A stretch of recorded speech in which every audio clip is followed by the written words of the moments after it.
Today's recipe, isa sa mga paborito nating mga Pinoy. Napakasarap gawing ulam, lalo na pag ginawa nating pulutan. Magluluto tayo ng pork humba.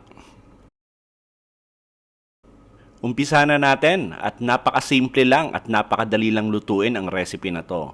Magpainit lang ng konting mantika sa ating kawali tapos igisa natin yung ating sibuyas.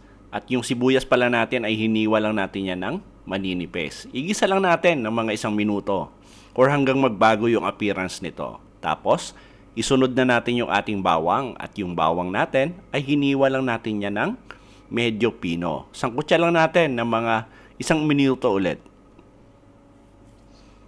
Tapos, lagay na natin yung ating dahon ng laurel at pamintang buo. Igisa lang natin siguro mga 10 segundo para lumabas yung lasa nito at aroma at mahalo dun sa ating ginigisang sibuyas at bawang. Pag okay na, ilagay na natin yung ating pork pata at pinahiwa ko lang pala yan sa butcher shop na binilhan ko. Yung katamtamang laki lang. Tapos maganda yan pag iba-brown muna natin yung ating pork pata.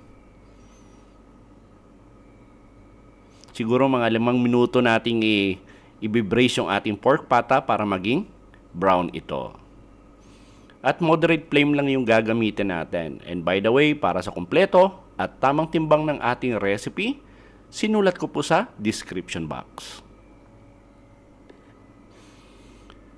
Ngayon, pag okay na yung ating pork pata, pwede na natin to lagyan ng toyo. Lagyan din natin to ng oyster sauce. Tapos maglalagay tayo rito ng soft drinks.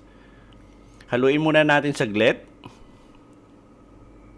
Tapos lagay na natin yung ating soft drinks at gumamit pala ako rito ng Coke. Pwede naman gumamit ng Pepsi kung gusto nyo.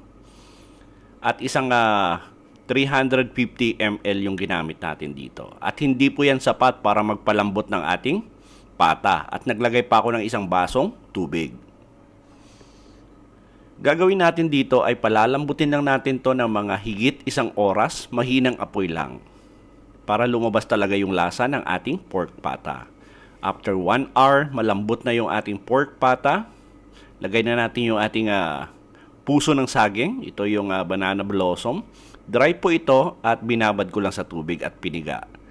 Lagay na rin natin yung ating tausi or tawag dyan, fermented black beans.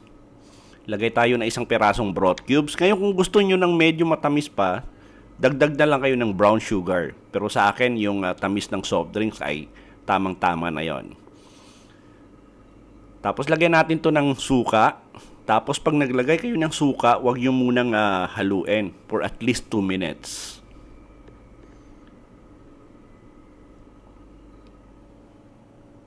Then after 2 minutes, haluin lang natin to, halu-haluin nyo lang siguro another 2 to 3 minutes hanggang mag-caramelize yung sarsa nito. Ngayon, depende po yan sa inyo kung gusto nyo na mag-caramelize or medyo masabaw or saucy yung humba nyo, nasa inyo po yan.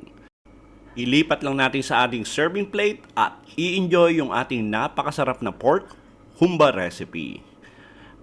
Sa lahat po na nagkagusto ng ating recipe for today, please like and share this video. At kung bago kayo sa ating kusina, please don't forget to subscribe at pindutin yung notification bell para updated kayo sa mga susunod pa nating masasarap na recipe. Salamat sa panonood at ito ang kusina ni Dan Levy.